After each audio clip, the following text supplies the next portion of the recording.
श्री कृष्णा श्री कृष्णा श्री कृष्णा श्री कृष्णा। गुरुर्ब्रह्मा गुरुर्विष्णु गुरुर्देवो महेश्वरः गुरुः साक्षात् परं ब्रह्म तस्मै श्री गुरवे नमः तस्मै श्री गुरवे नमः। काम क्रोध लोभ मोह विवित्सा कृपा अकृपा असूया मान शोको स्पृहा ईर्ष्या जुगुप्सा, ये सभी के सभी जो दुर्गुण है, दोष है, वर्जा, ये वर्जनीय है। यदि हम तत्व के मार्ग पर चलते हैं तो हमारा ध्यान हमेशा अंतःकरण के क्वालिटी पर रखना चाहिए। किसी भी हालत में कोई भी कर्म करने के पहले, कर्म करते समय, कर्म होने के पश्चात हमारा अंतःकरण कैसा रहता है। यदि अंतःकरण कलुषित हो जाता है इन दोषों के कारण, तो हम इस तत्व को ग्रहण करने में सक्षम नहीं होंगे। यही इसकी आवश्यकता है और इसीलिए हमको इसका जीवन में पालन करना है। यहाँ तक हमने देखा। 17वें श्लोक में इसी के बारे में कहते हैं, एकैकमेते राजेंद्र मनुष्यं पर्युपासते लिप्समानोन्तरं तेषां मृगाणाम् इव लुब्धकः यथा मृगाणाम् अंतरं छिद्रं लिप्समानः रन्ध्रान्वेषणपरः लुब्धकः मृगयुः अनुवर्तते। जिस प्रकार से आपने देखा होगा, ये डिस्कवरी चैनल पर या एनिमल प्लैनेट पर ये शेर लोग किसको पकड़ते हैं। इतने सारे झुंड की झुंड जानवरों की जा रही है, उसमें से वो बैठे रहते हैं और इतने सारे में से एक को पकड़ते हैं। ये है आज का। और किसको पकड़ेंगे? देखें कि ये हमारे पकड़ में आ सकता है क्योंकि इसमें ये कमी है। तो एक बार उन्होंने निश्चय कर लिया, इतने सारे जानवरों में ये है, इसको पकड़ा जा सकता है, फिर उसी के पीछे लगेंगे और उसको मार के खा जाएंगे। इसी प्रकार से कहते हैं कि यथा तथा तेषां मनुष्याणां रन्ध्रान्वेषणपरा एते क्रोधादयः एकैकं मनुष्यं पर्युपासते। इसी प्रकार से ये जो दोष है, हमारा वीकनेस इन्हीं दोषों के कारण है। इनमें से एक भी दोष ज़्यादा तगड़ा हो गया तो उसके द्वारा मनुष्य सब कुछ भूल करके अपना सत्यानाश कर लेता है। इसलिए यहाँ कहते हैं कि हर एक दोष एकदम उसके ताक पर लगा है, कहाँ इस साधक का सत्यानाश किया जाए। माने हमारे अंतःकरण की ये जो कमियां हैं, इसी के कारण हम आध्यात्मिक मार्ग पर नहीं चल पाते। और इन कमियों को पूरा करने के लिए केवल एक ही साधना है, अत्यंत सावधान रहना। सावधानी को कहते हैं साधना। सावधान नहीं है तो जो सब मैकेनिकली जिए जा रहे हैं, बोलना क्या कोई पता ही नहीं, खाना क्या कोई पता ही नहीं, ध्यान करना somehow or the other, no। तो यथा पांथस्य कांतारे सिंह व्याघ्र मृगादयः उपद्रवकरः तद्वत् क्रोधाढ्या दुर्गुणा नृणाम्। जिस प्रकार से जंगल में चलने वाले पांथस्थ को माने जो वहाँ चलने वाला व्यक्ति है, उसको सिंह व्याघ्र मृगादया, भिन्न प्रकार की हिंस्र प्राणी, शेर, सिंह इत्यादि उपद्रवकरः, वो उनको परेशान करते हैं, विघ्न निर्माण करते हैं। इसी प्रकार से ये जो हमको गिनाए हैं, क्रोध, कामो, लोभ, मोह, ये सभी के सभी मनुष्य के लिए अत्यंत त्रास देने वाले, कष्ट देने वाले दुर्गुण हैं। इनका हमको त्याग करना चाहिए। मन विक्षेपित ना हो, शांत हो। शांत हो लेकिन सोया हुआ ना हो। तो शांत भी है, सोया भी नहीं है, विक्षेपित भी नहीं है, लेकिन उत्साह से पूर्ण हो। ऐसा जो अंतःकरण है वही अंतःकरण तत्व के मार्ग पर चल सकता है। तो 3 कंडीशन होती है अपने अंतःकरण की।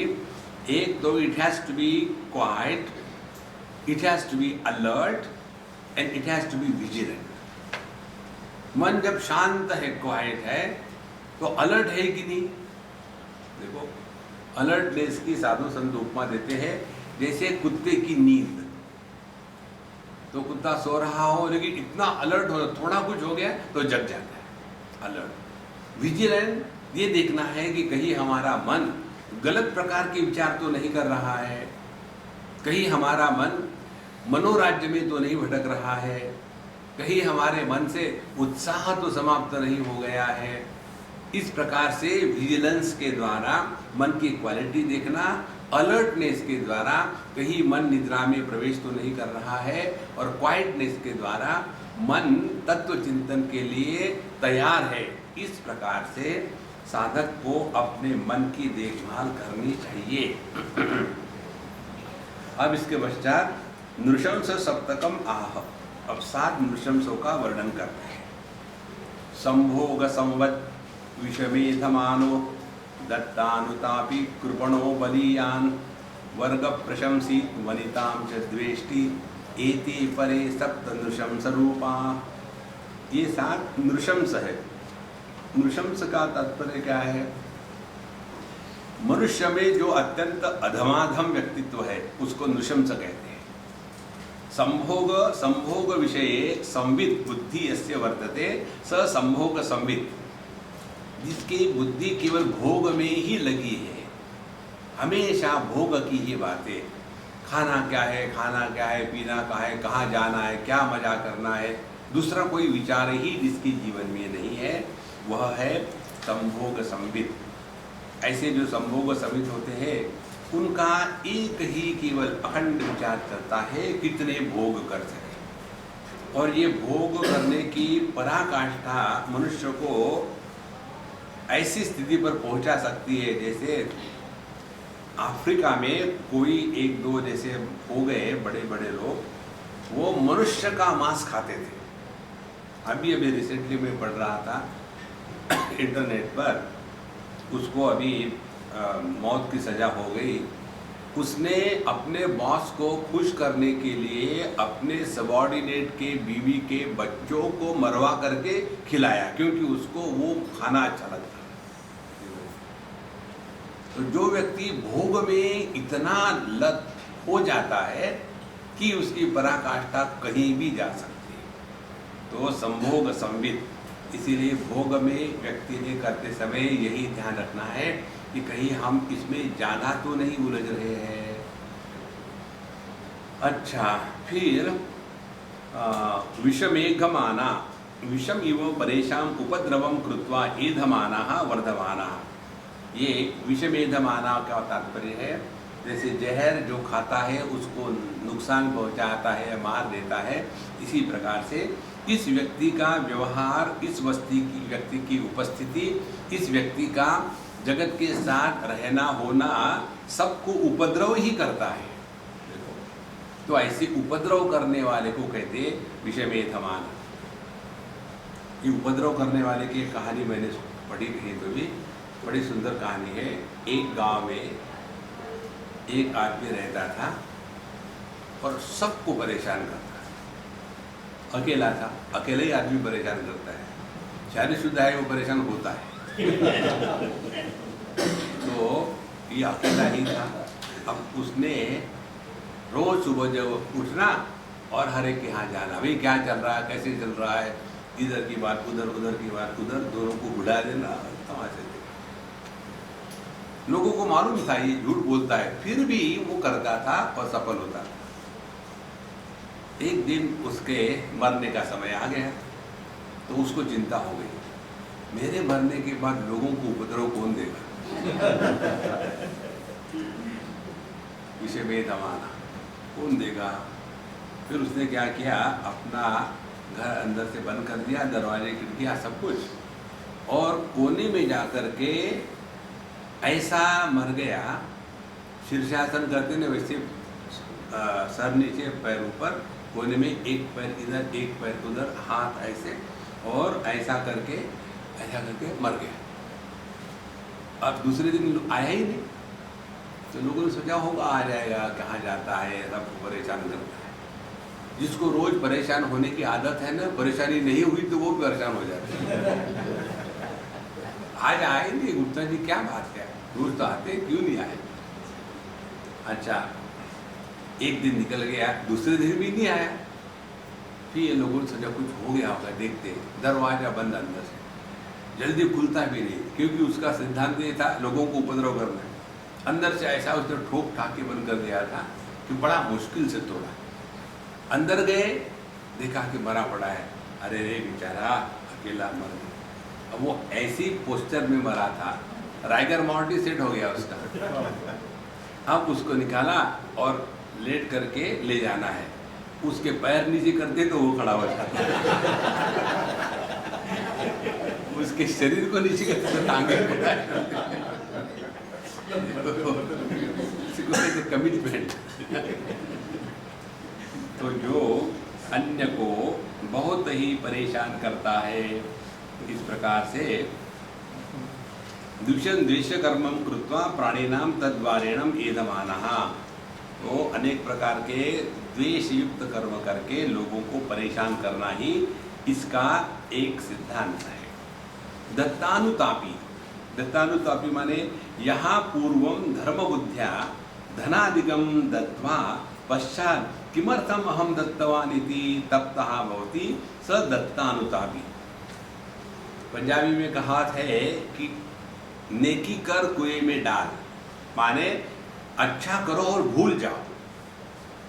अच्छा करने के बाद उसके बारे में स्मरण करना बहुत बड़ा पाप है और बहुत बड़ा दोष है। अब देखो इसका क्या दोष है। अमेरिका की बात है, एक दक्षिणी कपल, उस स्त्री ने अपने भाई को अमेरिका बुलाने के लिए वहाँ की सिटीजनशिप ले ली। फिर छोटे भाई को वहाँ बुलाया, उसने ग्रेजुएशन किया, पोस्ट ग्रेजुएशन किया, उसकी शादी हुई। शादी होने के बाद ये भाई अपने बहन के आता ही नहीं।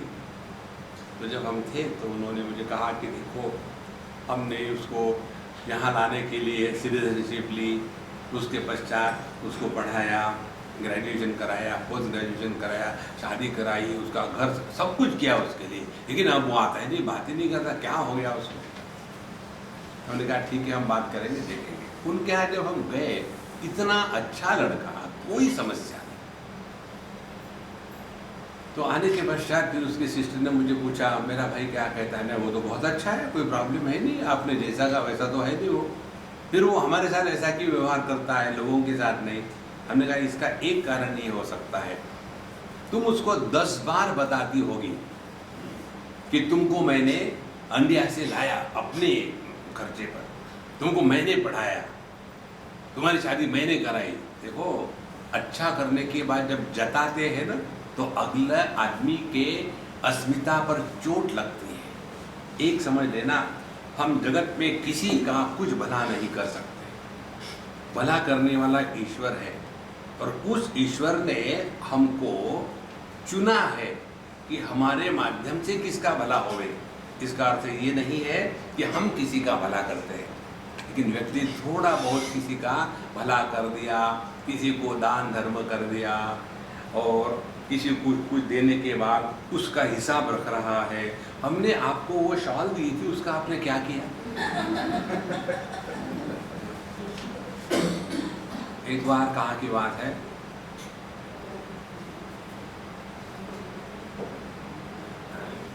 कहीं एक हिल स्टेशन की बात है, महाबलेश्वर।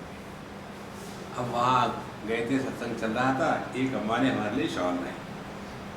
अब वो हम जब वॉक करने के लिए गए तो शॉल हमारे कंधे पे डाल दी, ठीक है, और बैठे हम लोग कहीं घास पर, उन्होंने शॉल निकाली, नीचे रख कर बैठ गए। सत्संग हो गया, उठ के चले तो शॉल वहीं रह गई। अम्मा का ध्यान तो सत्संग में था नहीं, शॉल पर था। उन्होंने शॉल उठाई, झटकी, मुझे स्वामी जी मैंने आपको जो शॉल दी थी वो कहाँ गई? हमने कहा मैं हिसाब रखता हूँ क्या? नहीं नहीं नहीं, आप वहाँ भूल गए। सीधे बताओ ना कि मैं भूल गया, मैं ले आई, thank you very much. Swami ji मालूम है ये शॉल कितने की है? हमने कहा 10-15 रुपए की होगी, और क्या, बांग्लादेश से नहीं हो क्या? स्वामी जी 35,000 रुपए की शाल है ये। हमने बहुत बढ़िया, लेकिन ये कंधे पर रखने वाली है और आपने उसको जमीन पर रख दिया। इसको कहते हैं दत्तानुतापी। किसको कुछ दे दिया, भूल जाओ उसके बारे में, उसका क्या किया, तो आपने दिया कहाँ है? जब किसी को कुछ दे दिया है तो अपना उस पर अधिकार खत्म हो गया, तो फिर ताप होने का, दुख होने का कारण ही नहीं। हम देती किस लिए है? एक्स्ट्रा है इसलिए।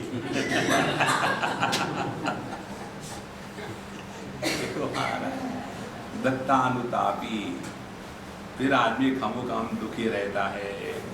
यहाँ पूर्वम धर्म बुद्धिया धनादिगम दत्वा, हमने सोचा था हम ये दे देंगे तो ये यहाँ स्कूल खोलेंगे, ऐसे करेंगे वैसे करेंगे, कुछ किया ही नहीं और हमारा नाम तो लिखा ही नहीं। देखो एक जगह की बात है, स्थान और हम कुछ और बताएंगे नहीं। एक सज्जन हमको मिलने आए, स्वामी जी हमने इस स्कूल के लिए 10 लाख रुपए दिए थे। उस समय हमको बताया गया था कि आपके माताजी का नाम इस स्कूल के इस बिल्डिंग के यहाँ लगाएंगे। बिल्डिंग बन गई, अब हमने उनको पूछा तो बोले नहीं लगाएंगे। तो हमारी माँ हमको रोज़ परेशान करती है कि बेटा तुमने जो दान दिया था मेरे नाम से, कहाँ है दिखाओ तो सही। अब मैं परेशान क्या करूँ? तो बोले फिर तुमने क्या किया? बोले मैंने फिर वहाँ एक वैसा बोर्ड बना करके मैंने कहा उस लोगों को, ऑर्गेनाइजेशन को, ये बोर्ड मैं बना के ले आता हूँ, 5 मिनट के लिए वहाँ लगाएंगे, मैं मेरी माँ को ले आता हूँ, उसको दिखाता हूँ, फिर वो बोर्ड को फेंक देगा। फिर भी वो तैयार नहीं। अब मैं इतना दुखी हो गया हूँ कि क्यों मैंने इन लोगों को पैसा दिया। दत्तानुतापी। इसलिए ऐसा दान धर्म करे कि जिसका हिसाब मत रखना। एटीजी ले लेना, एटीजी के लिए तो देते हैं दान धर्म, और क्या है। ये सभी के सभी पार्ले जी के भाई है। दत्तानुतापी। फिर कृपणः, कृपण माने कंजूस, कंजूस माने मक्खी चूस। मक्खी चूस माने, मक्खी चूसों में मारवाड़ियों को उदाहरण दिया जाता है। एक जगह एक दूध में मक्खी गिरी तो उसको निकाला, ऐसा हाथ में पकड़ करके निकाल करके उस मक्खी को फेंक दिया। नारायण। तो यत् किंचित अर्थ लवलाभ मात्रा सर्व अवमानम सहते। थोड़ा सा फायदा होने के लिए कितना भी अपमान हो जाए वो सहने को तैयार है। फायदा हो रहा है ठीक, अपमान से क्या है। तो ऐसा जो व्यक्ति है कृपणः फलहेतवः। कृपण माने कंजूस। कंजूस व्यक्ति कभी भी अपने ही धन का भोग और आनंद नहीं कर सकता। एक सरदार जी हमारे मित्र थे, पता नहीं कहाँ है, उनका एक लड़का और एक लड़की। लड़का होगा कोई 10 साल का, लड़की थी 6-5 साल की। हम मोटरसाइकिल पर निकले, लड़के को पोलियो था और हमसे बड़ा चिपका हुआ था। तो बोले स्वामी जी मैं आपके साथ बैठूंगा, पापा के साथ नहीं, वो चिक चिक करते हैं। ठीक है। पीछे बैठा, झांसी की रानी के जैसे पकड़ रखा उसने, और हम अपने मेरे सपनों की रानी का उसको धूम धड़ाने लगे। किस हिल स्टेशन पर थे, वहाँ पहुँच गए। वहाँ पहुँचने के बाद हमने कहा पुत्र क्या खाना है बताओ। तो स्वामी जी डोसा खाएंगे, हमको डोसा अच्छा लगता है। तो हमने डोसा ऑर्डर किया। वे 2 डोसा लाओ, मसाला वाले मसाला डोसा। उस समय उसकी कीमत कोई 10 रुपये के करीब थी। ये 30-40 साल पहले की बात। तो बोले स्वामी जी देखो अभी पापा आएंगे ना, कहेंगे इतना महंगा क्यों खर्चा किया, 10 रुपये में तो पूरे कस्बे को खाना खिला सकते हैं। तो मैंने बोला सुनना मत, तुम खाना शुरू कर दो, झूठा वापस नहीं ले जाता। और हमने शुरू कर दिया। उतने में सरदार जी आके टपके, देखो देखो, उसने अपने बीबी को कहा, ये स्कूटर पार्क भी नहीं किया, शुरू हो गया, देखो इतना महंगा ले लिया, क्या जरूरत थी। कृपणा। जब कहीं जाते हैं तो एक एक पैसा गिन कर के जो रहता है वो कभी जीवन में आनंद का अनुभव नहीं कर सकता। ये जो कृपण है, कंजूस है, कृपणा। फिर कहते हैं अबलियान। अबलियान माने जिसमें ज्ञान का नामो निशान नहीं है। असली बल होता है ज्ञान बल। कैसे ज्ञान बल होता है? केदारनाथ को एक बार हम लोग जा रहे थे बस में, और कोई एक बड़ा बोल्डर आके रास्ते पर पड़ा। जब तक उसको हटाएगी नहीं बस जा नहीं सकती। 2-4 अंग्रेज भी थे, NRI ब्रांड। अब सब उतरे, क्या करें, सब ढकलने का प्रयत्न कर रहे हैं, ऐसा कर रहे हैं, वैसा कर रहे हैं, बहुत परेशान हो गए। अब क्या होगा, रात भर यही रहना पड़ेगा। वहाँ का एक देहाती था, अपना बढ़िया तम्बाकू खा कर देख रहा था, उसको कहीं जाना ना आराम से देखा। सब जब थक गए तो उसने कहा, देखो जी मुझे 500 रुपये दे दो, मैं आपका काम करवा देता हूँ। इस पत्थर के उधर चले जाओ, सबके सब गाड़ी के साथ। कैसे? बोले वो बताऊंगा थोड़ी, पहले 500 रुपये लाओ। उसने 500 रुपये ले लिए। फिर बोले देखो ये खेत है, ये मेरे ही खेत है, खेत में से गाड़ी निकाल कर ले जाओ, थोड़ा बहुत नुकसान होगा तो मुझे कोई आपत्ति नहीं। देखो, तो जिसमें ज्ञान की कमी है ऐसा व्यक्ति हमेशा दुखी ही रहता है, परेशान रहता है। आगे वर्ग प्रशंसी। वर्ग माने इंद्रिय वर्ग, जो हमेशा अपने इंद्रियों को ही संतुष्ट करने में लगा है, और जो इंद्रियों को संतुष्ट करने में लगा रहता है, उस व्यक्ति के जीवन में एक ही बात रहती है कि खाना क्या, खाना क्या, खाना। एक लड़का है, जब वो 9वीं में था, उस समय ऐसे लगता था कि वो 40 साल का आदमी है, 9th क्लास में, कितना होगा ऐसा। अब उसका खाने का तरीका, वो खाने को बैठता था तो 4 या 8 रोटी खाई, ये सवाल नहीं था। सवाल ये था कब से खा रहे, बस इतने सारे पैसे देने हैं और आधा ही घंटा खाना है, कम से कम 2 घंटे तो खाना ही है। इमेजिन 2 घंटे तक आदमी खाता है तो कितना खाता होगा। इसलिए कहते हैं जो वर्ग प्रशंसी, इंद्रियों को तृप्त करने में लगा है, दूसरा कुछ भी नहीं। आगे वनिता च द्वेष्टा, जो स्त्रियों का द्वेष करता है। कौन सी स्त्रियों का द्वेष करता है? एक तो जनरल हो गया, और दूसरा भगवान शंकराचार्य कहते अनन्य शरणाम भार्याम यो द्वेष्टि। पत्नी अपने पति के प्रति संपूर्ण समर्पित है, उसने अपना घर छोड़ दिया, माँ बाप छोड़ दिए और इसके घर आ गई। अब उसका संपूर्ण शरणागति होने के बाद भी जो अपने पत्नी का द्वेष करता है, जो उनको कष्ट देता है, ऐसा जो व्यक्ति है उसको नृशंस कहते हैं, नरों में अधम कहते हैं। वनिता च द्वेष्टा एते परे पूर्व उक्तेभ्यः क्रोधादिभ्यः सप्त नृशंस रूपा। तो ऐसे पहले जो कहते 12 क्रोध, काम, लोभ, मोह इत्यादि, इसके साथ साथ ये 7 इस अधम व्यक्ति में अच्छे प्रमाण में पाए जाते हैं। तो इनको जीवन में से निकाल देना। देखो, जो अपने पर अवलंबित है ना, उसको कभी ये भाव नहीं आना चाहिए कि हम किसी के टुकड़ों पर पल रहे हैं। नहीं तो उस व्यक्ति को रहना है, दूसरा चाह रहा रह लेगा, लेकिन उसके अंतःकरण से आह निकलती है, और वही जीवन के दुख का कारण है। जब आदमी बहुत दुखी होता है ना, तो उस समय उस दुख के कारण जो उसके अंतःकरण से शब्द निकलते हैं, उन शब्दों की उत्पत्ति होठों से नहीं होती, एकदम दिल से होती है। और ऐसे किसी को कष्ट दिया, किसी को बहुत छला, तो उसके जो शाप है वो जबरदस्त होते हैं। इसलिए ये सब बातों को ध्यान रख करके जीवन में ऐसा जिए कि अपना अंतःकरण शुद्ध पवित्र रहे, जिसके द्वारा ब्रह्म ज्ञान होने की संभावना है। इदानी ज्ञानादयः द्वादश गुणा उच्यन्ते। तो अभी तक तो दोष बताए, अब गुण जो है, जिन गुणों के कारण हम ब्रह्म ज्ञान के प्राप्ति के अधिकारी बन सकते हैं वो बताते हैं। कौन से है वो? ज्ञानम च सत्यम च दमश्रुतं च अमात्सर्यं ह्रीति दीक्षानसूया यज्ञश्च दानं च धृतिशमश्च महाव्रता द्वादश ब्राह्मणस्य।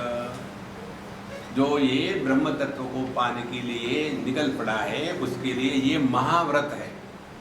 देखो ये महाव्रत शब्द जो है पतंजलि योग दर्शन में आता है।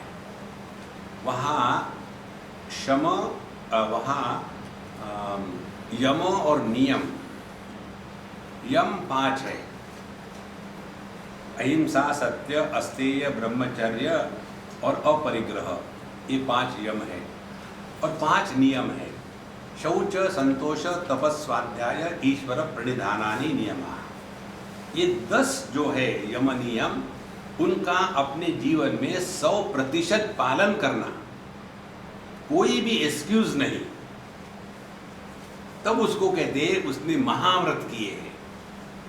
और ये महाव्रतों की महिमा बड़े विस्तार से उसमें बताई है।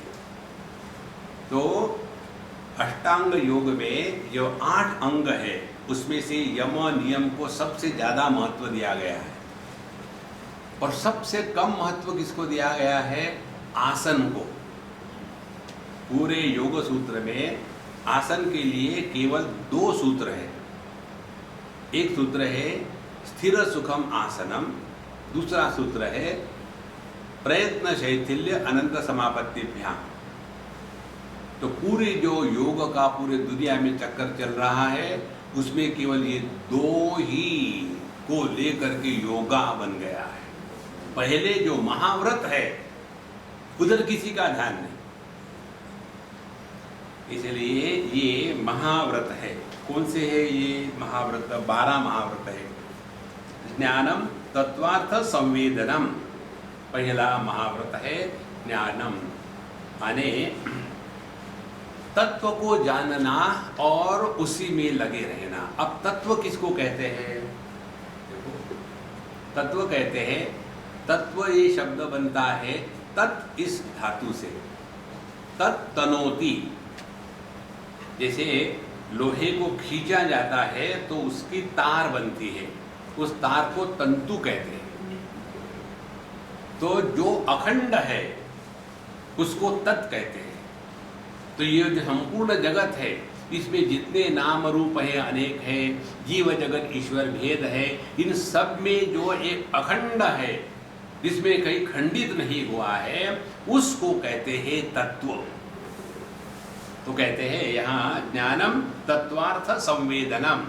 अब हम इतने संवेदनशील है क्या कि सब में जो सामान्य तत्व है उधर हमारा ध्यान जा रहा है।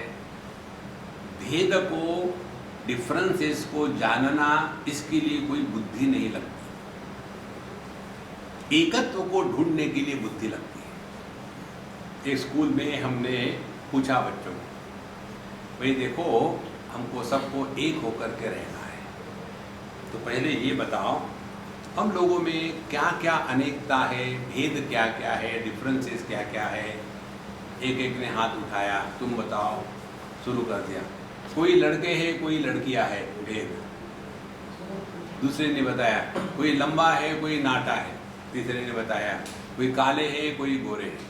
भेदों की तो झड़ी लग गई। उसके पश्चात पूछा, अच्छा हम सब में सामान्य क्या है, what is the common factor? सब चुप हो गए। एक छोटा सा बच्चा दांत से नाखून खा रहा था। तू बता, हम सब के सब आपके कारण परेशान हैं। Common factor. तो जिस व्यक्ति का इस सामान्य तत्व की तरफ ध्यान होगा, वही व्यक्ति इस जगत में परमात्मा को प्राप्त कर सकता है। अब इसको प्राप्त करने के लिए अनेक टेक्निक बताते हैं शास्त्रों में। एक टेक्निक हम आपको बताएंगे। जब हम किसी के प्रति आदर बुद्धि रखते हैं तो उस आदर के कारण हमारा भला होता है।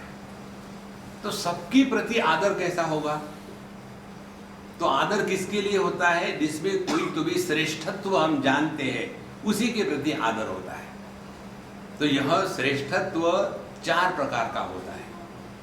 कोई हमसे उम्र में बड़ा है तो आदर के अपात्र है, कोई हमसे पैसे में बड़ा है तो आदर का पात्र है, कोई हमसे शरीर में ताकत में बड़ा है तो आदर का पात्र है, और कोई हमसे ज्ञान में बड़ा है तो आदर का पात्र है। लेकिन यदि किसी में कुछ भी ना हो तो कैसे आदर करे? तो सब में परमात्मा है, इसको पकड़ करके चले तो सबके प्रति हमारे मन में हमेशा आदर बना रहेगा। और जब सबके प्रति आदर बना रहेगा तो वही हमको ज्ञान प्राप्त करा देता है। इसीलिए तत्वार्थ संवेदनम, अत्यंत सूक्ष्मता से तत्व को ग्रहण करने की क्षमता। सत्यम यथार्थ भाषणम भूत हितंच, यथार्थ भाषणम, जो हम सोचते हैं वही हम कहते हैं, और जिसके द्वारा सबका भला हो वही कहना चाहिए। जिसके द्वारा किसी का भला नहीं हो रहा हो, सत्य भी हो, तो बोलने की आवश्यकता नहीं। इसीलिए सत्यम यथार्थ भाषणम भूत हितंच। दमो मनसः दमनम, यहाँ मन का कहा है, वैसे शम दम, शम जो होता है वो मन का दमन है, और दम जो होता है वो इंद्रियों का है। तो जिसने अपने मन को नियंत्रण में रखा है, जिसने अपने इंद्रियों को कंट्रोल में रखा है, वह दम।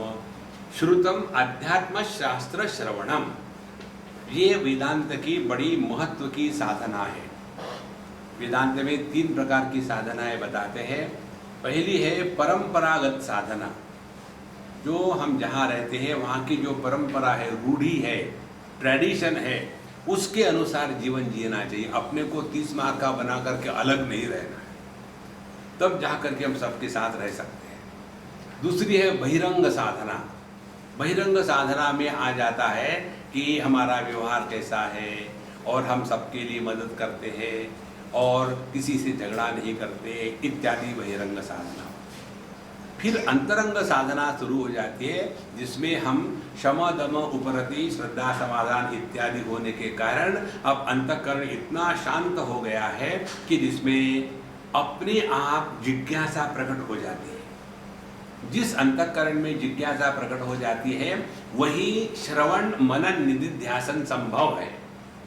जिस अंतःकरण में जिज्ञासा नहीं है उसके लिए सत्संग बोझा बन जाता है। अब क्या वही ब्रह्म, दूसरा कोई ब्रह्म नहीं, क्या एक ही है।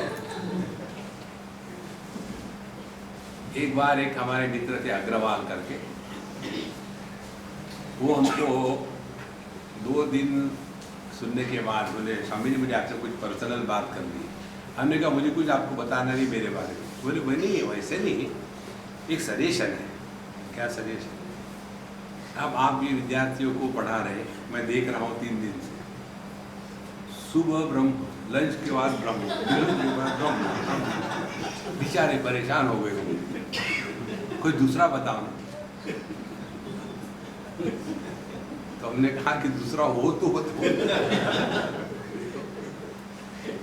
तो जिस व्यक्ति का श्रवण में अधिकार नहीं है, ऐसे व्यक्ति को श्रवण करने के लिए बैठाओ तो सबसे बड़ी पनिशमेंट है, क्योंकि अधिकार नहीं है। जिस अंतःकरण में जिज्ञासा नहीं होती, उस अंतःकरण में श्रवण करने की इच्छा भी नहीं होती, और जबरदस्ती से बैठा के दिया तो वो तुरंत सो जाते हैं, बोलते रहो हम क्योंकि अधिकार नहीं है। इसीलिए वेदांत की साधना में जो बताते हैं विवेक, वैराग्य, समाधि, षडग संपत्ति, मुमुक्षुत्व, ये 4 बातें आती है, तब व्यक्ति श्रवण करने के लिए उत्सुक है, तब व्यक्ति श्रवण के द्वारा उस पर मनन करने के लिए तैयार होता है। नहीं तो ये भाव मन में आता है, यार कई दिनों से सुन रखा है ब्रह्म ब्रह्म, पता नहीं तत्व भी है नहीं, रोज का रोज ब्रह्म हो रहा है। नहीं, श्रवण तो इसको कहते हैं अध्यात्म। अध्यात्म शास्त्र में जो ये 3 बातें बताते हैं, इसको हम जरा डिफरेंट प्रकार से आपको बताएंगे, ध्यान से सुनना। श्रवण के द्वारा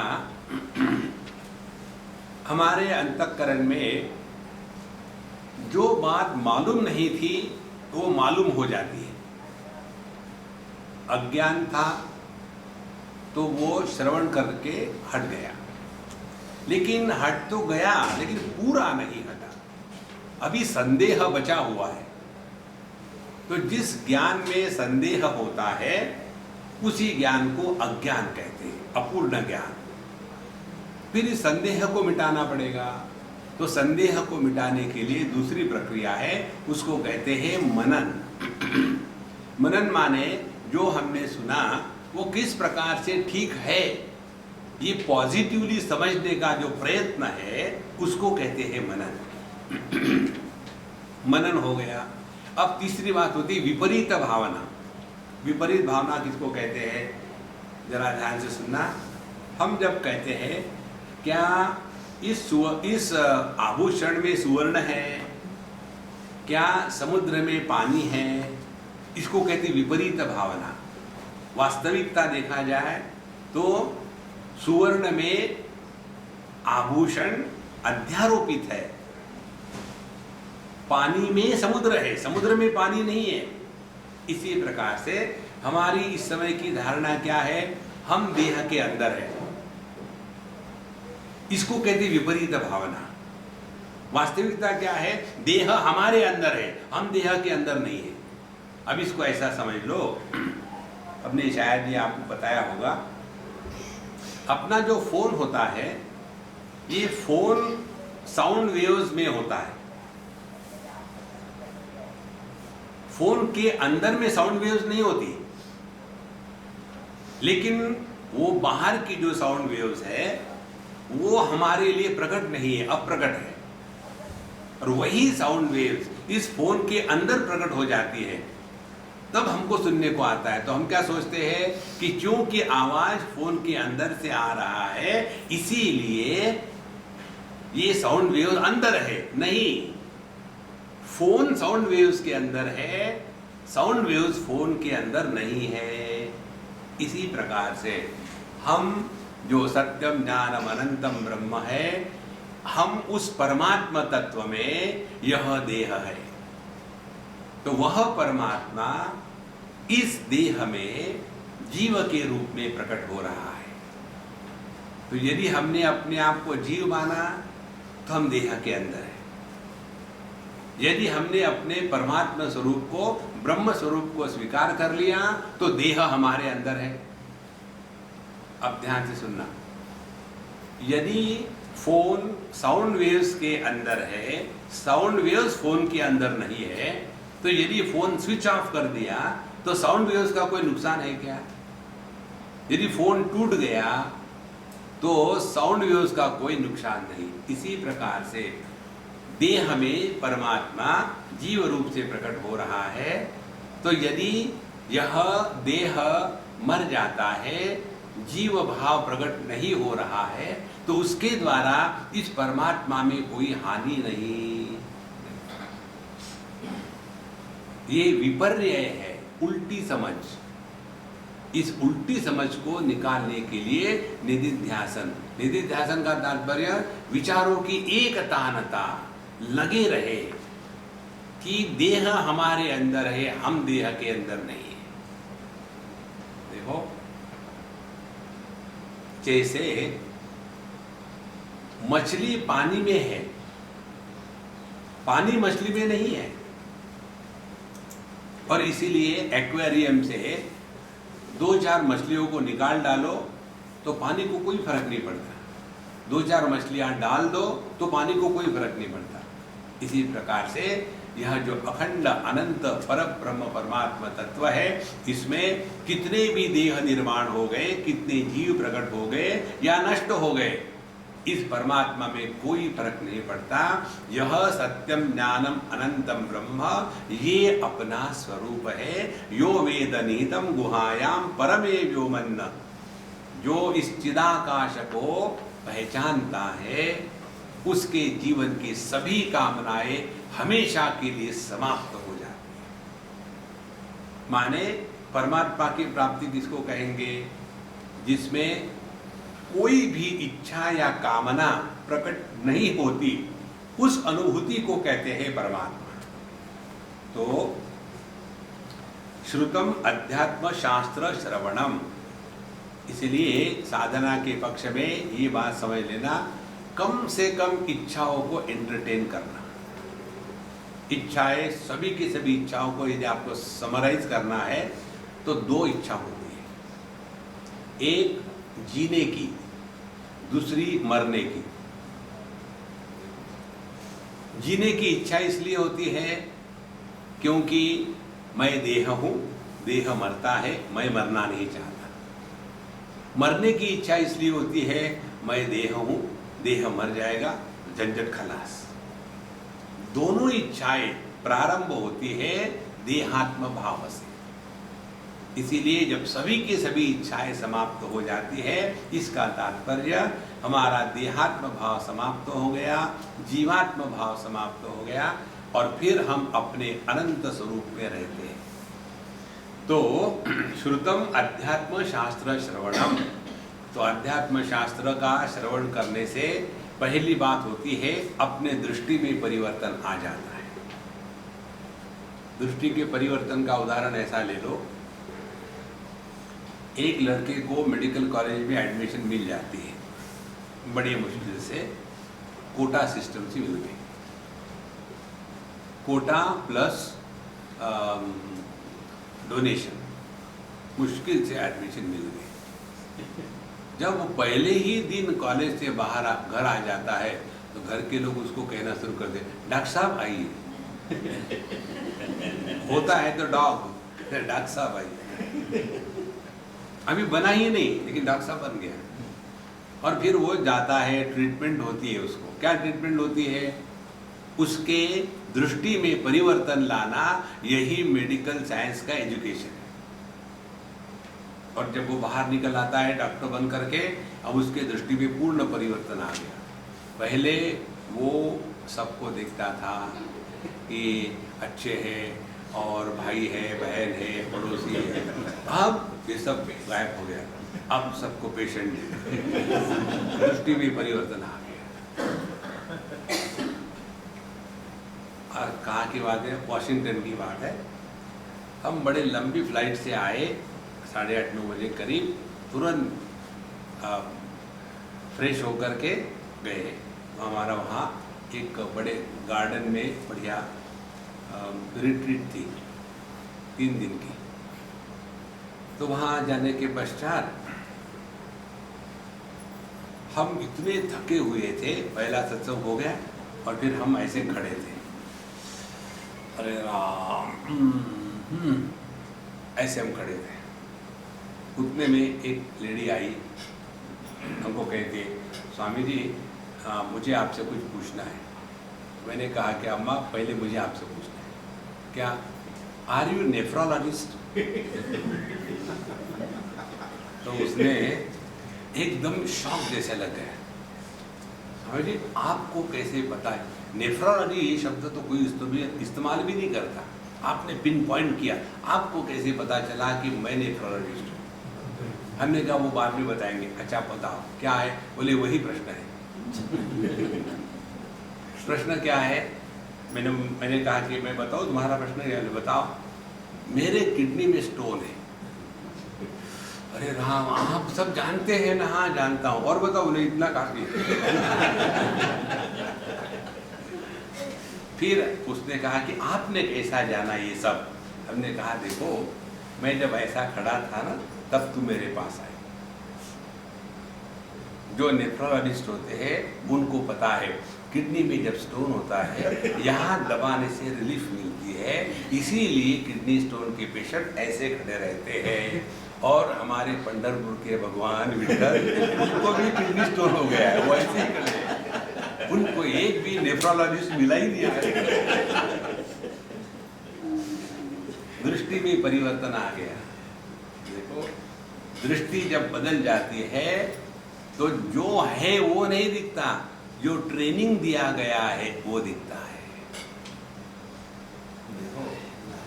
लड़की जब शादी होकर के जाती है ससुराल, तो हर 15 मिनट के बाद मम्मी को फ़ोन करेगी, मम्मी को फिर 1 साल 2 साल निकल गया, 2 साल के बाद फिर मम्मी फ़ोन करती है तो लड़की डांटती है, मम्मी फ़ोन मत किया करो, मैं बात करूँगी। एकदम बदल गया, परिवर्तन आ जाता है। इसी प्रकार से यदि हमने अध्यात्म शास्त्र का अध्ययन किया है तो अपने दृष्टि में परिवर्तन आना अवश्यंभावी है। यदि दृष्टि में परिवर्तन नहीं आया तो हमने शास्त्रों का अध्ययन किया ही नहीं। ईशावास्य उपनिषद में पहला ही मंत्र है, ईशावास्यमिदं सर्वम यत्किंच जगत्याम जगत। ये दृष्टि प्रदान करते हैं शास्त्र। यह संपूर्ण जगत परमात्मा से व्याप्त है, ओतप्रोत है, ये दृष्टि है। जब हम इस जगत के तरफ परमात्मा है इस दृष्टि से देखेंगे तो जगत के प्रति भोग भावना समाप्त हो जाएगी और सेवा भावना जागृत हो जाएगी।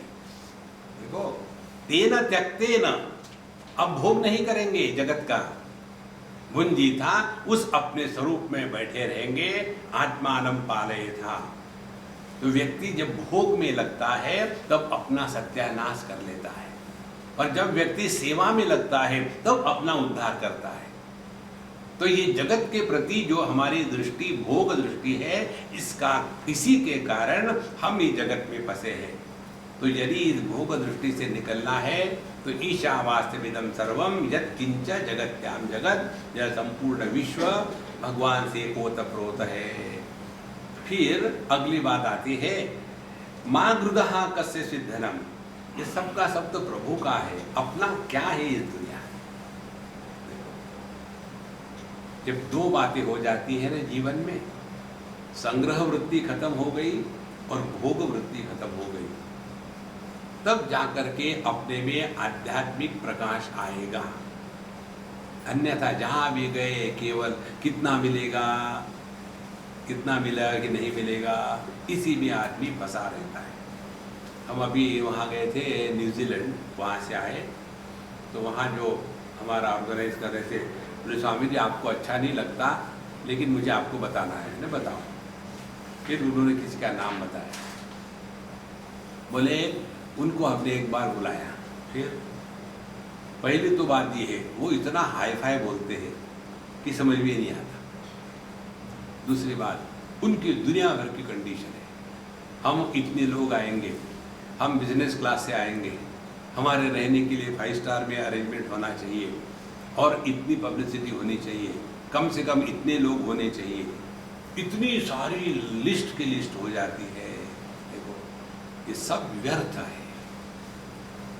चाहे कुछ भी हो, अपने स्वरूप से हमको ढलना नहीं, तब जा करके हम आध्यात्म के जीवन में जी रहे, अन्यथा बस यही दुकानदारी शुरू हो जाती है। तो श्रुतम अध्यात्म शास्त्र श्रवणम, फिर मात्सर्य सर्वभूतेषु असहमानता तद अभावः अमात्सर्यम। अमात्सर्य माने किसी के भी प्रति मत्सर का भाव न हो, सहानुभूति होनी चाहिए। मात्सर्य किसको कहते हैं? मत्तः सरति इति मत्सरः, ये मेरे से आगे जा रहा, देखते कैसे आगे जाता है, तो ये मात्सर्य का भाव है। मत्सर का अपने हिंदुस्तान के लोगों में बहुत जबरदस्त प्रभाव है। एक जगह में एक स्कूल में क्रैब का कुछ एग्जीबिशन था, हमको ले गए, दिखा रहे थे। ये मलेशियन क्रैब्स है, Indonesian crabs, Japanese crabs, Chinese crabs, Indian crabs. सभी क्रैब्स के जो जार थे उसके ऊपर में ढक्कन रखे हुए थे। इंडियन क्रैब के ऊपर ढक्कन नहीं था। ने अरे अम्मा इसका ढक्कन निकल गया, ये निकल जाएगी। तो वो बोली अच्छा मैं ढक्कन रखती हूँ। तो उसके जो टीचर थे उसने कहा कि नहीं रखने की जरूरत नहीं, इंडियन क्रैब है ना, जब एक ऊपर जाता है दूसरा खींचता है।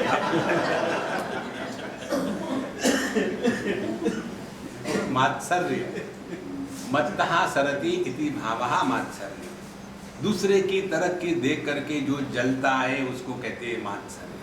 तो अमात्सर्य जो दूसरे की खुशी में खुश है वही अध्यात्म के मार्ग पर चल रहा है। देखो हमको एक ने पूछा, स्वामी जी आपके हमेशा के ये मौज में रहने का सीक्रेट क्या है? तो हमने कहा हमारा सीक्रेट यही है कि हम दूसरे की खुशी में खुश होते हैं। जैसे लोग शादी करते हैं तो हम खुश होते हैं क्योंकि आदमी शादी के समय ही केवल खुश होता है। जैसे एक अंग्रेज ने पूछा पूना में हमको, हम किसी के यज्ञोपवीत में गए थे, छोटा सा लड़का था, 10 साल का होगा, 8-10 साल। एक अंग्रेज आया था तो उसने मुझे पूछा, excuse me, where is the bride? He is only a boy, where is his wife? हमने कहा ये शादी नहीं है, इसको यज्ञोपवीत कहते हैं। Okay, I didn't know that. फिर उसने कहा मुझे एक प्रश्न पूछना है कि ये इंडियन मैरिजेस में लड़की क्यों रोती है? ये कोई दुख की बात है? लड़का नहीं रोता। या तो दोनों रोए तो समझ में आएगा, या दोनों ना रोए तो समझ में आएगा। यहाँ केवल लड़की ही रोती है, लड़का नहीं रोता। हमने कहा लड़की केवल एक ही बार रोती है पूरे जिंदगी भर। एक लड़के ने पूछा अपने बाप को कि पापा how much it cost to get married? तो बच्चे ने पूछने के बाद बाप चुप हो गया। फिर पूछा, come on dad tell me how much it cost to get married? बाप कहता है आई एम स्टिल पेइंग।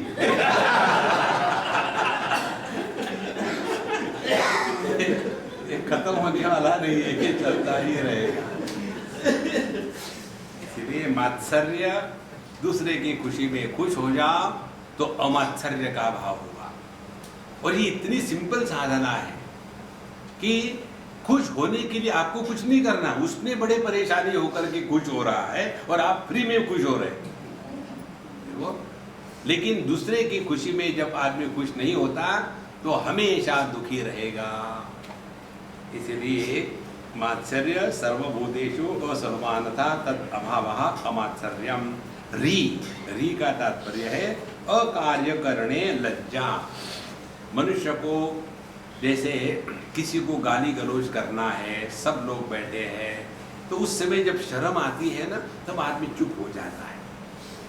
देखो अपने यहाँ जो ट्रेडिशन है उसमें क्या बताते हैं कि अपने से बड़ा कोई कमरे में आ जाए, अपने से बड़ा कोई हो तो उनके सामने हम जरा ऐसा व्यवहार करते हैं कि जोर से नहीं बोलेंगे, उल्टे सीधे पड़े नहीं रहेंगे, क्योंकि ये ट्रेडिशन है, कल्चर है। उसके विरुद्ध आप पाश्चात्य देशों में चले जाओ। हम जब वहाँ ये बच्चों की क्लास ले रहे थे तो हम इतने तंग आ गए, हमने बोला कि आज इतना ही काफ़ी है, इससे ज़्यादा नहीं ले सकते। कोई बच्चा क्लास में बैठा है भुजंगासन में कैसे पढ़ाओगे ऐसे? और उनको सिखाना है आसन कैसे लगाना और वो भुजंगासन में पढ़ाओगे। दूसरा है वो अपना हाथ में कोका कोला लेकर के बैठा हुआ है और इधर सुन रहा है। बिल्कुल ट्रेडिशन नहीं, कल्चर नहीं, कुछ नहीं, इसको स्वातंत्र कहेंगे। एक बार लंदन के स्कूल में हम गए लेक्चर देने के लिए और हमको इतना डिफिकल्ट हो रहा था। लड़कियां 2-4 थी, ज़्यादा नहीं थे, 10-1 स्टूडेंट थे। वहाँ की क्लास में भी मैक्सिमम 20 स्टूडेंट्स होते हैं। तो जब हमके 8-10 बच्चे थे, एक लड़की थी, अब कैसे उसको देखूँ मैं और कैसे बताऊँ? यहाँ से हाफ साइड जो था कंप्लीटली शेव्ड, इधर का हाफ जो था वहाँ बहुत बढ़िया बाल, और इसमें से जो सेंटर में था वहाँ एक रिज बनाई हुई और सामने बैठे। कार्टून कैसे पड़ा?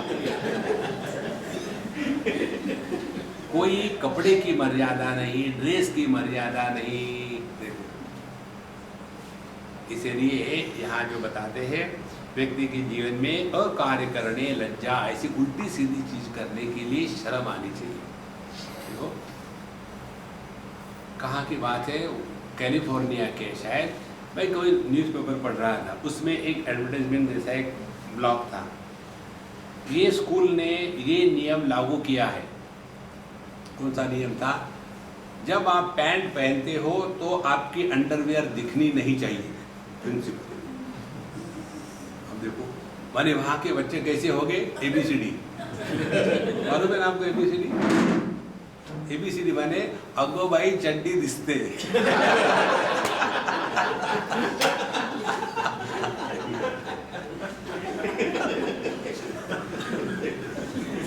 ऐसी पहनते हैं कि चड्डी दिख रही है पीछे से। तो री माने ऐसी उल्टी सीधी चीजें करने में व्यक्ति को शर्म आनी चाहिए, तभी व्यक्ति अपने आप को संभाल के रखता है। री आगे कहते तितिक्षा। तितिक्षा माने द्वंद्व सहिष्णुता। भगवान शंकराचार्य लिखते हैं विविध चूड़ामणि में, बहुत सुंदर श्लोक है, सहनम सर्व दुखानाम अप्रतीकार पूर्वकम चिंता विलाप रहितम सा तितिक्षा निगद्यते। जीवन में आने वाले सभी दुखों को प्रतिकार पूर्व अप्रतिकार पूर्वकम सहनम, किसी के साथ उलझो मत, सह लो सह लो। जितनी सहनशीलता ज्यादा होगी उतनी तपस्या होती है, और उसी के द्वारा हम अपने पास आते हैं, दूर नहीं भागते। और चिंता विलाप रहितम, कंप्लेन करना छोड़ दो। एक बार हमने पता नहीं कहाँ पोस्टर ऐसे छोटे बनवाए थे, स्टिकर काफी जगह बांटे। वो स्टिकर ऐसा बनवाया था, we live here at 0 complain level. Jaipur में नहीं, रायपुर में हमने ये बनवाए थे। तो हमारे जो मित्र है उनकी पत्नी को लेके आए, समझ लिया आपने बनाया, बताया वैसे स्टिकर बनाए, बहुत बढ़िया, आप सबको बांट देंगे हम प्रसाद में। बोले स्वामी जी आप इसको चिपकाओ अपने हाथ से, ऊपर चिपकाओ ताकि सब देख सके। अब उन्होंने मुझे एक कुर्सी के ऊपर चढ़ा करके अपने हाथ से मुझे चिपकाने को दिया।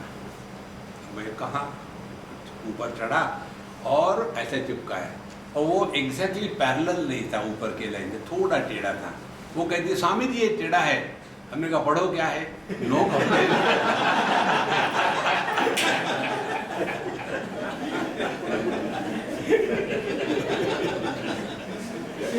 So when you start living at a 0 complaint level, you have highest diksha. नहीं तो कुछ भी करो कंप्लेन है ही। ऐसे कंप्लेन करने वाले लोग हमेशा दुखी होते हैं। एक लड़का हमेशा क्लास में लेट आता था, आने के बाद कंप्लेन करेगा, आज इसलिए लेट हो गया, मम्मी ने गरम गरम चावल दिया, ठंडा नहीं हो रहा था इसीलिए लेट हो गया। एक दिन की कंप्लेन। दूसरे दिन आया, आ रहा था साइकिल पंचर होगी इसीलिए लेट हो गया। तीसरे दिन आ रहा था, मेरी साइकिल की चेन उतर गई, बैठ ही नहीं रही थी इसलिए लेट हो गया। रोज की कंप्लेन। एक दिन थोड़ा जल्दी आ गया। आज कैसे जल्दी आ गए, घड़ी फास्ट है।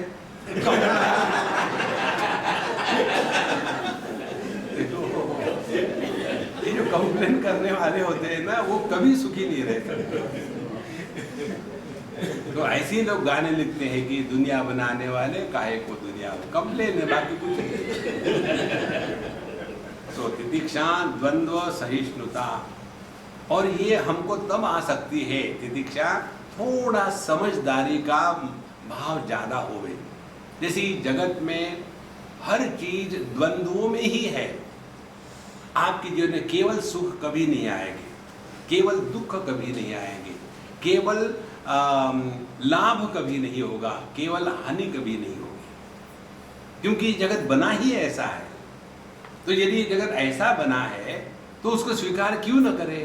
पर जहां जहां हम स्वीकार करते हैं वहां दुखी नहीं होते।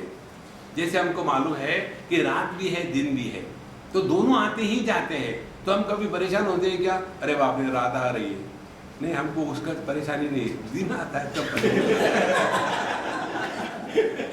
अरे बाप रे उठना पड़ेगा। इस कैंप के बाद मुझे मालूम है सब के सब बदला निकालने में 1 साल तक 6 बजे उठना ही नहीं।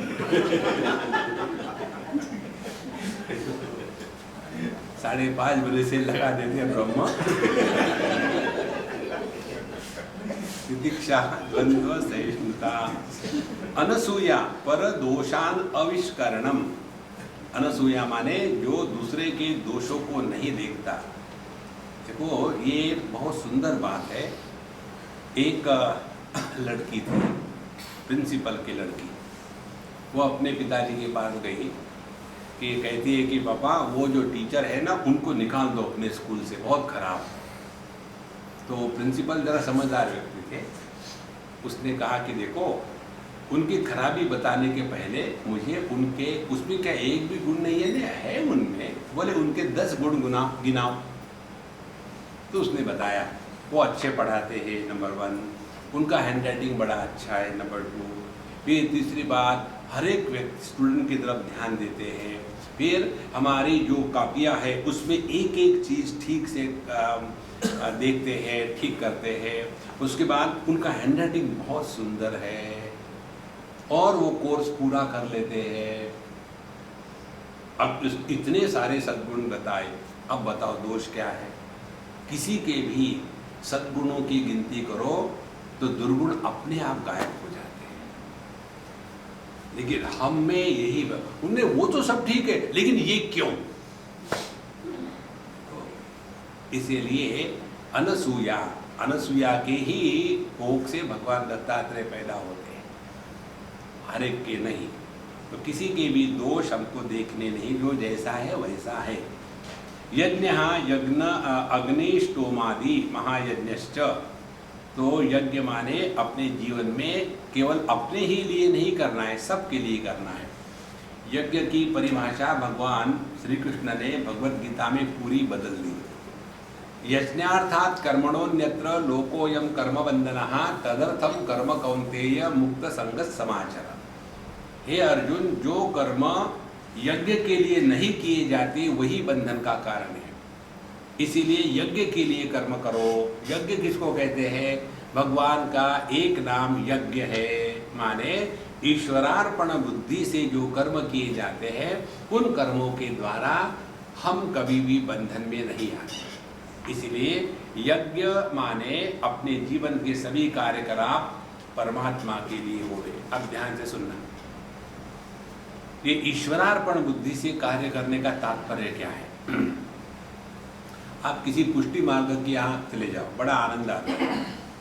उनके यहाँ उनके बेडरूम में ही भगवान का सब होता है, कमरा छोटा सा, और उसमें वो भगवान के लड्डू गोपाल के विग्रह को एक जड़ विग्रह के रूप में स्वीकार नहीं करते, वो उसको चैतन्य विग्रह के रूप में स्वीकार करते हैं। और उनका छोटा सा खटिया होगी, उसमें छोटी सी मच्छरदानी होगी, और शाम हो गई तो फिर उनको सुला देना है और वहाँ मच्छरदानी लगा देना है। अब लल्ला हो रहा है, डिस्टर्ब मत करना। एक बार उनका पट बंद हो गया फिर वो दूसरे दिन तक नहीं खोलते, इतना उसमें लगे हैं। तो उनके लिए तो वो साक्षात है वहाँ। देखो, तो जब हम भगवान की पूजा करते हैं तो कैसा करते हैं? ऐसा कहेंगे क्या कि भगवान को नहलाना है, वो जो बचा हुआ था ना आधा कोका कोला ला उसी में नहला देते। नहीं, यदि भगवान को नहलाने के बाद यदि उनको साफ करना है तौलिया के साथ, वो बेटा का वो लंगोटी लिया उसी से साफ कर लेते। नहीं, हर चीज बेस्ट होगी, हर चीज प्रेम से की जाएगी, क्योंकि पूजा कर रहे हैं, ऑर्डिनरी बात नहीं है। भगवान को भोग लगाना है, झूठा करके नहीं लगाएंगे। जैसे रसम लगाना है, ठीक है, हाँ ओम कराना है तो भगवान के लिए जो किया जाता है वो सबसे बेस्ट होता है। ध्यान से सुनो, इसी प्रकार से जीवन का प्रत्येक कर्म यदि ईश्वर के लिए किया जाएगा तो कर्म बेस्ट होगा, ये इसका तात्पर्य है। ऐसे नहीं कि समाओ करके रख दिया। हर चीज में हम पूजा का भाव जागृत कर सकते हैं। जैसे यहाँ आए, अपने चप्पल निकालिए, चप्पल निकालने में पूजा का भाव आएगा तो आप अपनी चप्पल बड़े प्यार से लाइन से ठीक से रखेंगे। नहीं तो दोनों पैर को झटक दिया, निकल गए, आने के बाद कहाँ गई दिखती नहीं, दूसरी पहन के चले गए।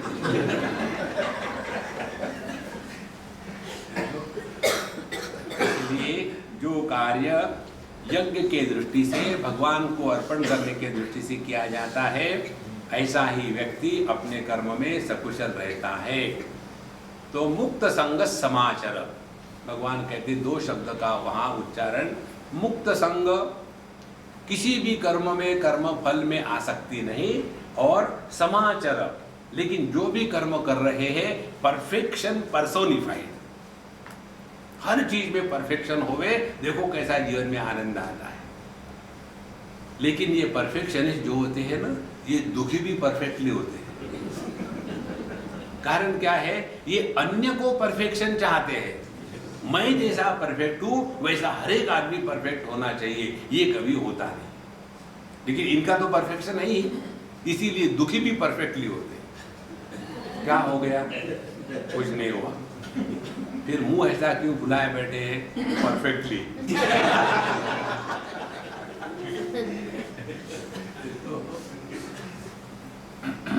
अच्छा, दानम ब्राह्मणादिभ्यः धन परित्यागः, दान माने योग्य पात्र को योग्य प्रकार से धन इत्यादि देना। कई बार ये दान की प्रक्रिया में हम लोग उलझ जाते हैं। एक हम आपको इसका टेक्निक बताते हैं। दान आप करो या ना करो वो महत्व का नहीं है, दान की प्रक्रिया को समझना महत्व का है। जब हम किसी को दान करते हैं तो एग्जैक्टली क्या होता है? दान करना माने किसी वस्तु पर हमारा जो अधिकार है, यह मेरी वस्तु है, उस अधिकार का हम त्याग कर देते हैं। तो दान की प्रक्रिया में अधिकार के त्याग की बात सीखनी है। यदि हमने दान किया, उसके बाद उसका गणित किया, पिछले बार आपको दिए थे 100 रुपया, उसका क्या किया? ब्राह्मणों को जितना भी ध्यान देते हैं ना, तो 100 रुपया देते। एक बार शिकागो में एक सज्जन हमको ले जा रहे थे मंदिर में, बोले स्वामी जी यहाँ का जो पंडित जी है ना, वो तो आपका अच्छा दोस्त दिखता है मुझे, तो आप ज़रा उसको समझाओ।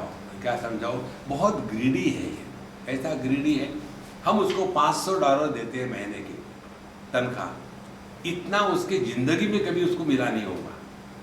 फिर लेकिन वो फिर लोगों से दक्षिणा लेता है, घर में जाकर के पूजा करता है, उससे पैसा लेता है। इतना ग्रीडी क्यों है? हमने कहा देखो, सभी तुम्हारे जैसे ज्ञानी नहीं होते, तुम हिंदुस्तान छोड़ करके अमेरिका में एकदम समाज सेवा करने के लिए तो आए हो। ग्रीड। हमने कहा तुमको तो यहाँ डॉलर देकर के दूध खरीदना पड़ता है और उसको रुपये में दूध मिलता है क्या? दूसरे को ग्रीडी कहना बड़ा आसान है। इसीलिए दान माने जब हम किसी को कुछ देते हैं तो वो देने के पश्चात ये समझ लेना है अपना उस पर कोई अधिकार नहीं। तो अपने अधिकार के त्याग की प्रक्रिया को कहते हैं दान। अब दूसरी बात, हम दान किस प्रकार से देते हैं? एक भिखारी को दान देना है तो हम कैसा देखेंगे, देखते कोई चेंज है क्या? हाँ, 10 पैसे निकले।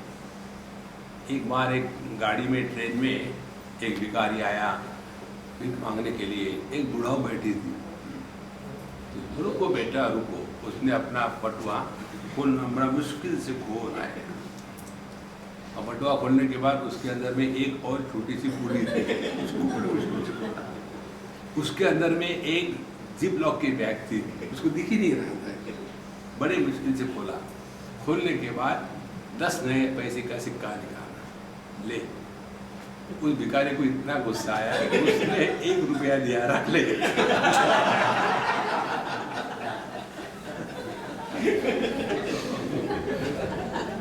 श्रिया देयम, रिया देयम, संविदा देयम, वो उपनिषद में आता है।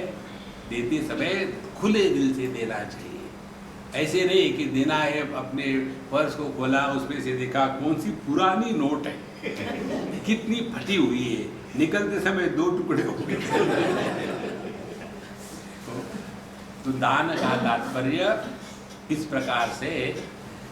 अब जब हम गरीबों को, भिखारी को दान देते हैं तो उस पैसे के प्रति हमारे मन में तुच्छ भावना होती है, चलो 10 पैसे दे दो। लेकिन किसी साधु संतों को या मंदिर में क्या किसी सत्कार्य के लिए देते हैं तो वहाँ हम 10,000 देते हैं, 1 लाख देते हैं। तो दोनों में देखो क्या भेद है। जब भिखारी को हमने 10 पैसे, 1 रुपया दे दिया तो उसके प्रति, उस पैसे के प्रति हमारे मन में तुच्छ बुद्धि होती है। और किसी को 1-2 लाख दे दिए तो हमारे मन में पैसे के प्रति महत्व बुद्धि होती है। तो दोनों परिस्थिति में पैसे का महात्म्य हमारे मन में बना हुआ है। दान का तात्पर्य अपने अंतःकरण से वस्तुओं का जो महात्म्य है वो निकल जाना चाहिए, तब दान की प्रक्रिया पूरी होती है। इसीलिए दानम ब्राह्मणादिभ्यः धनादि परित्यागः धृति ही विषय सन्निधौ अपि इंद्रिय निग्रह। देखो ये बहुत सूक्ष्म साधना का भाग है। एक व्यक्ति किसी विषय का भोग नहीं करता। क्यों नहीं करता? विषय है ही नहीं। तो विषय नहीं होने के कारण विषय का भोग नहीं करना, इसको त्याग नहीं कहते। उसके लिए आपको कोई शक्ति की जरूरत नहीं। धृति माने धारणा शक्ति। दूसरी बात, आपके सामने विषय है, उपलब्ध है, लेकिन उसको भोगने की शक्ति नहीं है, इसीलिए नहीं भोगते, तो ये भी कोई विशेष बात नहीं। तीसरी बात, आपके सामने विषय है, भोगने की क्षमता है, भोगने का स्वातंत्र्य है, फिर भी आप समझदारी के साथ उस विषय के भोग से अपने आप को निवृत्त रखते हैं। उस शक्ति को कहते हैं धृति। अपने आप को धर के रखना। कितने बार होता है ना ऐसा, आपने अपने जीवन में देखा होगा, जब खाने को बैठते हैं तो खाने को बैठने के बाद कोई अच्छा एक लड्डू ले लो, नहीं नहीं नहीं नहीं, अपना हाथ दूसरे के थाली पर चला नहीं ले ही लो। अच्छा आप कहते तो 2 डाल वो आए थे, एक दिल के लिए 2 ले लिया, और फिर खाने के पश्चात आज जरा ज्यादा ही हो गया। रोज ऐसा ही होता है आज। कारण क्या? धृति नहीं है। देखो 2 जगह में व्यक्ति को नहीं इस शब्द का प्रयोग करने की क्षमता चाहिए। We have to have the courage to say no 2 places। एक तो विषयों के भोग से निवृत्त होने के लिए नहीं कहने की शक्ति चाहिए। दूसरी बात, किसी ने हमको नहीं कहा तो सहने की शक्ति चाहिए। दोनों जगह जो व्यक्ति नहीं कह नहीं सकता और जो व्यक्ति नहीं सुन नहीं सकता, वो इस जगत में वीकलिंग होकर के फर्नीचर के जैसे रहने लग जाता है।